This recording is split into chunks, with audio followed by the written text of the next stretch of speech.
The WNBA returns post AllStar break as the second half of the season starts for our Aces. Here, coming up within the hour, actually, is they're in New York to take on the Liberty, which leads us to our guest who earlier this year wrote about the charter flight scandal regarding the New York Liberty for Sports Illustrated.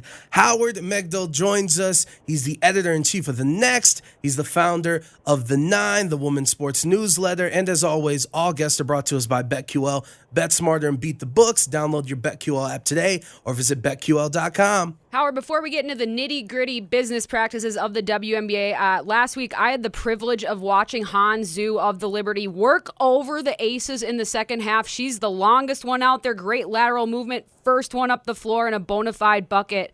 And that was the night that Sabrina Ionescu literally set a WNBA triple-double record.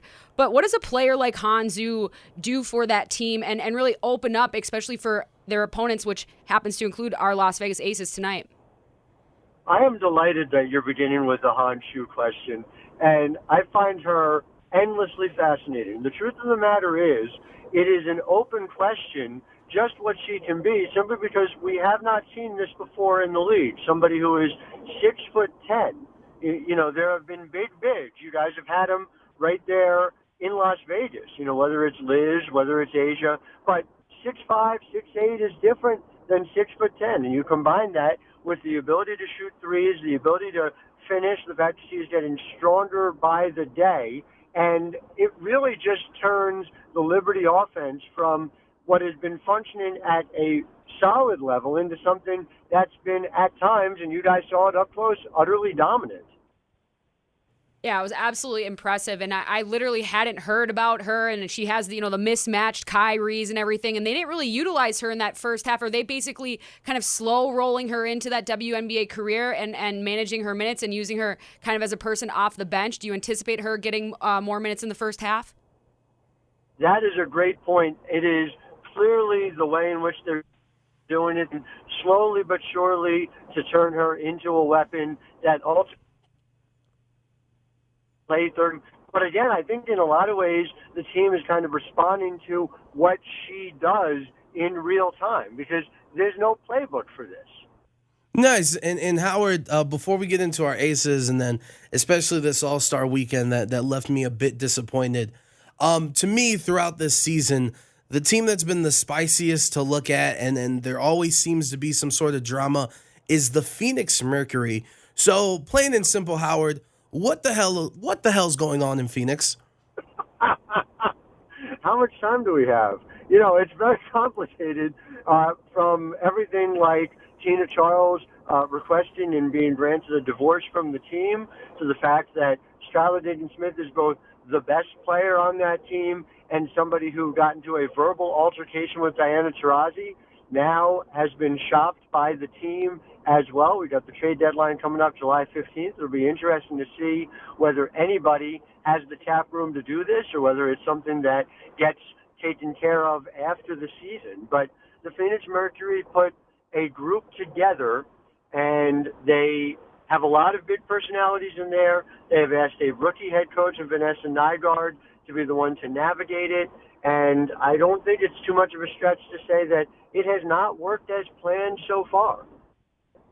No, certainly not. And those things, that stuff just like eats away at a locker room if it's already not consuming itself. And if there's a lot of strong personalities, it's very easy for those players to kind of gang up on whoever their leader is and for things to kind of devolve. And then you have separately a very important issue, obviously, with Brittney Griner's situation. We learned in the last couple of days that she pled guilty to the possession charges brought against her in Russia.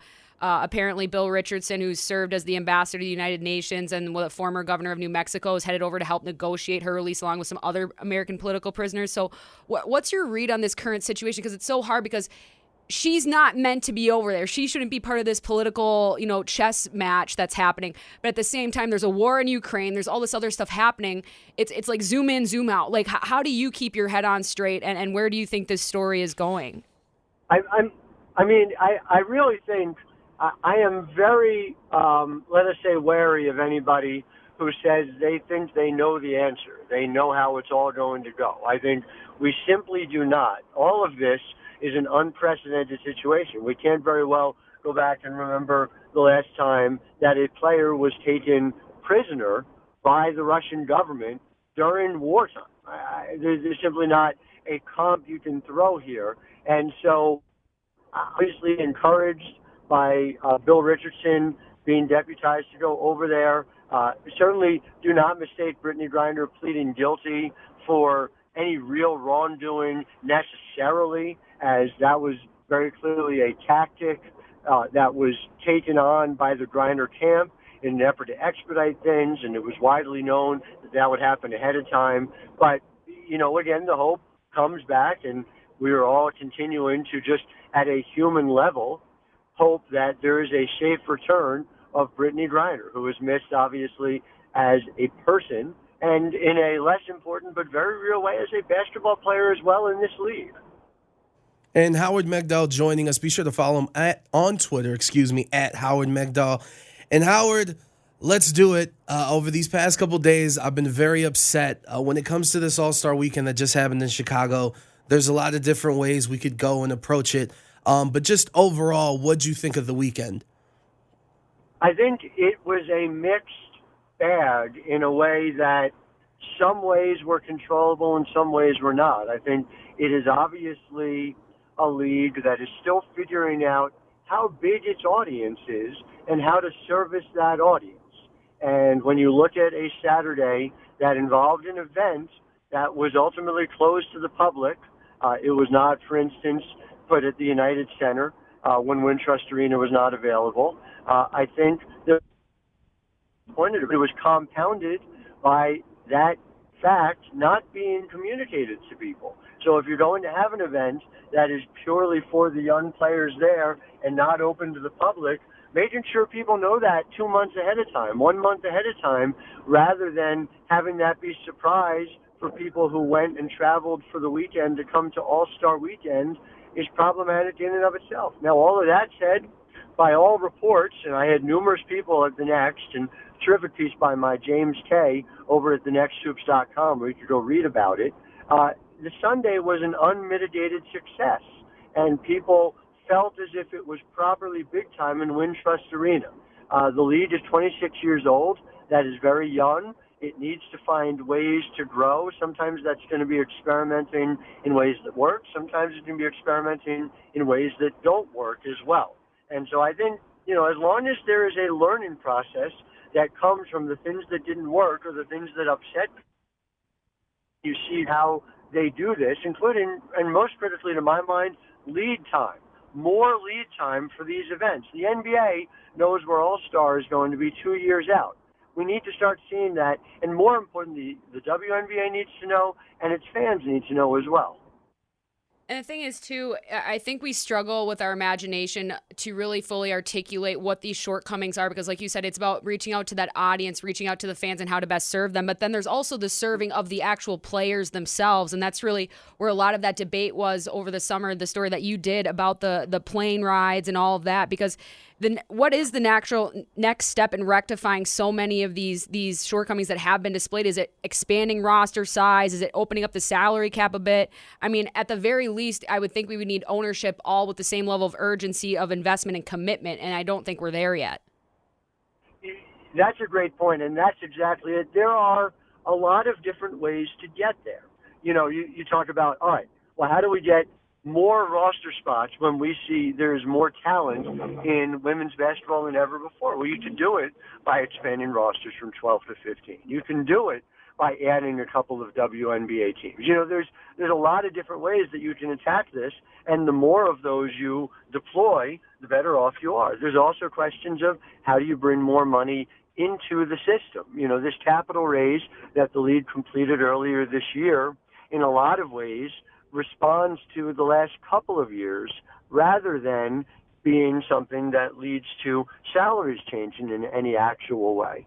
On the other hand, something like a new media rights deal, when that expires with ESPN in 2025, you could see an exponentially larger amount of money coming into this league, where a media rights deal that tops out, it's at 25 and it tops out at $33 million by 2025. Well, MLS just signed one for $250 million. Imagine what that means. Even if we take the high end of what charter flights are likely to cost, that's a drop in the bucket at a league-wide level compared to what a new media rights deal ought to mean for the WNBA. So a lot of moving parts there, and I know that's not as simple as here's the switch you turn on, but it is more and a difficult thing for Kathy Engelbert and the league to manage of how soon, how fast, and which buttons to push. And Howard, you brought up the media rights deal and what the MLS got, and I didn't plan on asking you this, but since you brought it up, if you were the WNBA, would you be more inclined to say, hey, ESPN, we have this deal, we're on ABC, we just want more coverage. We don't want our Saturday event not only not open to the public, but on ESPNU, in comparison to if Amazon or Apple or some of these big businesses that can give the MLS all this money, but they're just like a peck within their streaming service option. What would you do? Keep the traditional or go to a streaming service because the revenue is too much to deny, and that's too much money that you would pass up if you stick with ESPN or traditional cable platforms? I just don't think it's a binary question. The question is, how much more money and how much more exposure are you talking about? Now, look, if I were ESPN, I was sitting there with a clearly undervalued asset in the WNBA. I'd have had the conversation yesterday. I'd have had the conversation before Major League Soccer set the new ground rules for what leagues of similar audience, and if you go back and you look at the ratings, similar audience between the WNBA and Major League Soccer. But I'd have gone to them and tried to have a conversation similar to what you see in Major League Baseball, where you've got a player under control in his pre-arbitration years or his arbitration years, and you say, look, I'm going to give you more money up front. I'm going to buy out some of your free agent years. Well, come 2025, there is very little reason to think that the WNBA is going to be available at a discount. But if ESPN can trade on having those rights these extra couple of years and saying, we're going to throw some extra money your way in exchange for signing on now, ESPN might be able to find itself with an advantageous deal, and the WNBA, instead of waiting for 2025 to be able to change the financial picture of this league, could do it a couple of years early. It just seems so obvious to me that there's a deal to be made there that gets you the best of both worlds, to circle back to your question. The exposure of ESPN and ABC by extension, and some money ahead of time. Especially since the CBA has still quite a few years ahead of it before they're going to be able to renegotiate that. And so it's so important, because I really think it's about the shift from a maintenance mindset to a growth-based mindset. But to kind of focus up a little bit here on our Aces, because as we mentioned, they'll be facing off against New York Liberty tonight. Early on in the season, they were wiping the floor with everybody because everybody had the green light to go shoot threes, and not including, but definitely not limited to, Kelsey Plum, who was the MVP of the AllStar game. But now that opponents have settled in and adversity is inevitable in each and every season, how do you think they're able to free up some space for some of these long-range shooters? Because, as you mentioned, Liz Cambage is no longer on this team, and Asia Wilson is not taller than 6'6", 6'7". How do you push people back? How do you get people on their heels and get some more breathing room up there? Well, look, I think Asia is part of that solution. Asia is somebody who perhaps you need to make more of a focal point of the offense. If anything, Liz Cambage not being there has opened things up for Asia. And while her overall production is down, her efficiency is up. I think the bigger question that I have is what the Las Vegas Aces are going to do about load management and rest between now and the start of the playoffs. They were recently coming up against the Chicago Sky, and they blew a 28-point lead. Well, the Chicago Sky do not have a single player averaging as many as 30 minutes a game. The Las Vegas Aces, and I'm driving, so I don't have it in front of me, but I believe have 4 or 5 of them. I believe Chelsea Gray is 5th in minutes per game, but would be first on the Chicago Sky. And so figuring out, Becky Hammond, who comes from, of all places, the San Antonio Spurs, who pioneered this in the NBA side, it is very surprising to me that there have not been a few extra minutes shaved off here and there in exchange for figuring out how to get them fresh into the playoffs in what is a truncated season. They packed 36 games into a season that started in May and ends on August 14th, the regular season. You absolutely have to make sure these players are fresh going into the playoffs. So as near as I can tell, that's what you're seeing. And Howard, simply put, what's the ceiling for the Aces this season? in your opinion? You know, and there's a championship. Absolutely. Has to be. The Aces have to be in that conversation. They have as much talent as anybody in this league. I think the world of Becky Hammon and the system she has put into place, the team that was put together first by Bill Laimbeer and Dan Padover, and now has continued forward. I think something short of a championship might well be considered a disappointment, but there are 5 teams in that league right now who I think could say the same thing. And speaking of those 5 teams, you're thinking Chicago, Vegas, Seattle, Connecticut. What middling team do you think has the highest opportunity ceiling for a big-time second half that could push them into the bona fide contenders group? If you have Elena Delle Donne on your team, and there's a chance that a healthy Elena Delle Donne, forget the fact that the Washington Mystics are very talented, very deep, and have one of the great basketball minds in the history of this league, and Mike Tebow running things. If you have Elena Delle Donne on that court, you have a chance to win a championship. I think people are forgetting about how great Elena Delle Donne is. She didn't make the All-Star game, okay. She didn't play in every game, 13 of 21 before the break. But Elena Delle Donne has done things on the court that nobody else has done. She is a 2-time MVP. And if I were a 4 or a 5 seed, I would not enjoy the idea of a first-round matchup against Elena Delle Donne and the Mystics. And Howard, before we get you out of here, I was critical with the All-Star weekend, but there was some good news from the commissioner, which was, and you talked about the 36 games, that next year the regular season will expand to 40 games. There's playoffs. Teams will have chartered flights. That's all positive, correct? Yes, but with the caveat, 40 games, if it's in the same calendar as you had this year, for instance. I don't think it will be. But if you tried to stretch 40 games into a small calendar, you're going to run into more and more fatigue. They've got to find a way to expand the WNBA calendar, which is difficult for a lot of reasons, but it has to be done. It has to be a growth mindset, as you guys put it. And so right. Thank you so much, Howard, especially for the little boost in confidence there. You are certainly one of the most wide-ranging, knowledgeable people we've had on the WNBA so far, and we'd really welcome any opportunity to speak again with you in the future.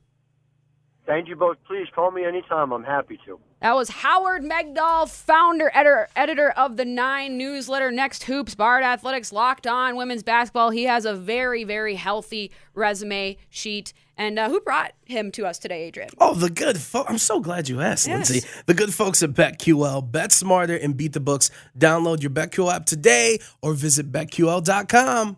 On the other side of the break, when you wish upon a star, everything gets smaller.